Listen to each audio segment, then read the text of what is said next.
A private citizen locked the most powerful bankers in America inside his personal library and refused to let them leave until they agreed to save the economy. No badge, no authority, no government backing. Just one man's will and a door that stayed shut. It worked. The crisis passed, but the people watching were so disturbed by what they had just witnessed that they spent the next 6 years building something that would make sure it never had to happen again. What they built became the most powerful financial institution in the history of the world, and the meeting where they designed it was held in secret on a private island under fake names with instructions to tell no one. This is not speculation. Every detail is documented, and almost no one knows the full story. If you're drawn to the hidden machinery behind historical events, subscribe to Shadow Archive Ledger. This is a story no textbook told you the full version of. To understand how a single banking collapse changed the world, you first have to understand what America's financial system looked like in 1907. And the picture is not pretty.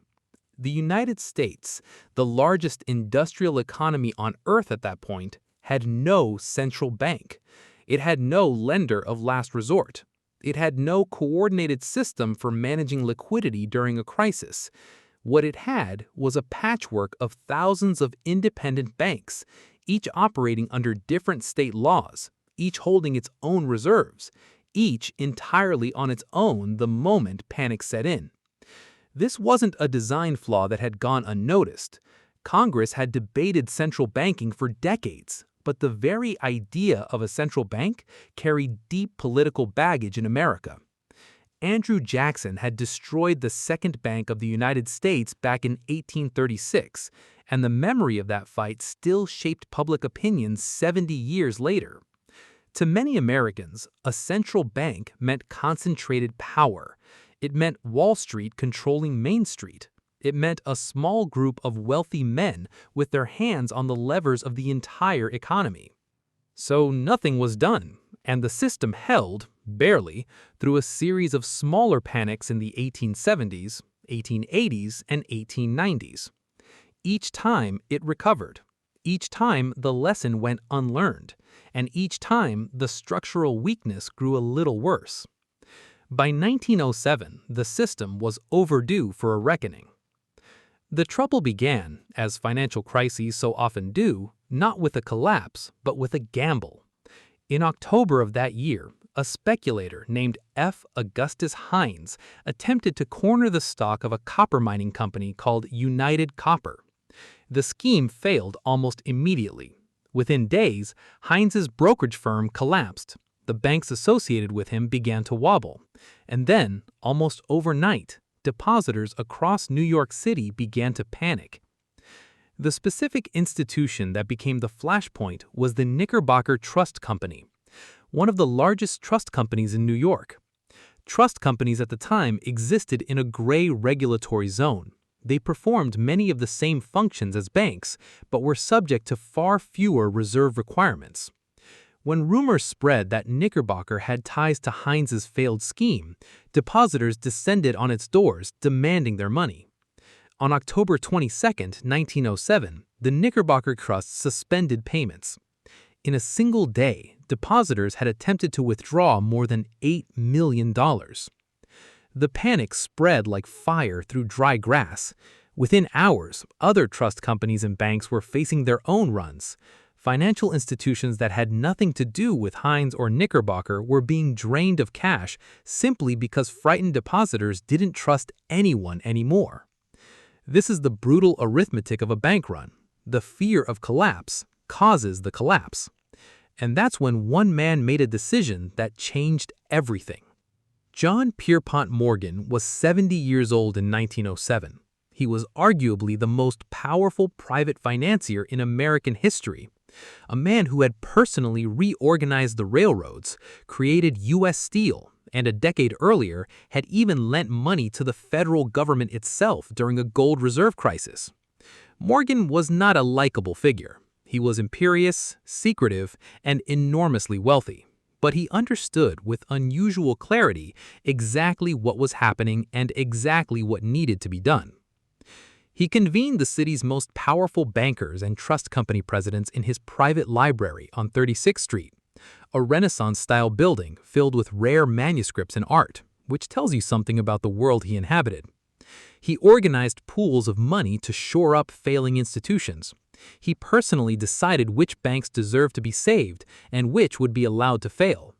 He orchestrated the entire rescue operation with the kind of authority that in any other country would have belonged to the government. Before you continue, leave a comment below. Do you think it was right for one private individual to hold that much power over the entire American economy? We'll keep going. The crisis passed. Morgan's intervention worked, but the experience left the country deeply shaken. And not just because of the near collapse itself.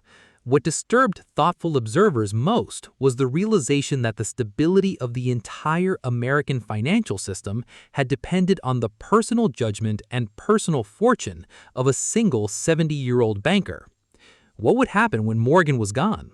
What would happen in the next crisis? Congress responded by forming the National Monetary Commission in 1908, chaired by Senator Nelson Aldrich of Rhode Island, one of the most influential figures in the Senate, and not coincidentally, the father-in-law of John D. Rockefeller Jr. The commission's mandate was to study banking systems around the world and recommend a permanent solution to America's financial instability. Aldrich spent 2 years traveling Europe, studying the Bank of England, the Bank of France, the German Reichsbank. What he found was consistent. Every major industrial economy except the United States had a central bank capable of managing monetary crises. The evidence was overwhelming. But here's where the story takes a turn most people don't know about. In November of 1910, Senator Aldrich and 7 other men boarded a private rail car at a New Jersey railway station. The trip was cloaked in secrecy.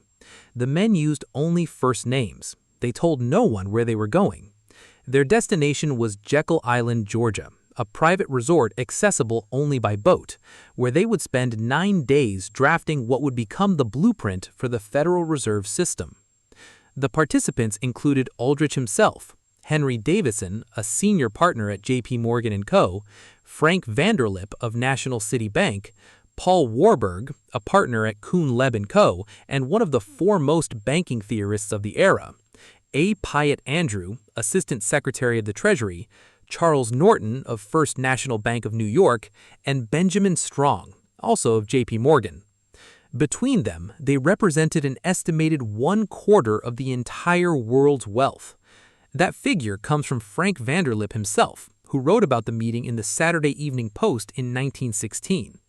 The secrecy was intentional and deliberate. These men knew that any plan openly drafted by Wall Street's inner circle would face insurmountable political opposition.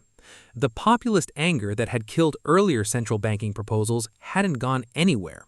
So they worked quietly, carefully, and in near total isolation. The plan they produced at Jekyll Island, known as the Aldrich Plan, proposed a National Reserve Association with broad powers to manage the money supply and serve as a lender of last resort. The Aldrich Plan itself was never passed. When it became publicly associated with the big New York banks, opposition from progressives and rural Democrats made it politically toxic. But its core architecture, the structure, the mechanics, the fundamental design, survived. It was quietly absorbed into the Federal Reserve Act of 1913, which was drafted and passed under President Woodrow Wilson. The names changed, the political framing changed, the essential system did not. On December 23, 1913, President Wilson signed the Federal Reserve Act into law. The United States finally had a central bank, or more precisely, a system of 12 regional Federal Reserve banks coordinated by a Federal Reserve Board in Washington.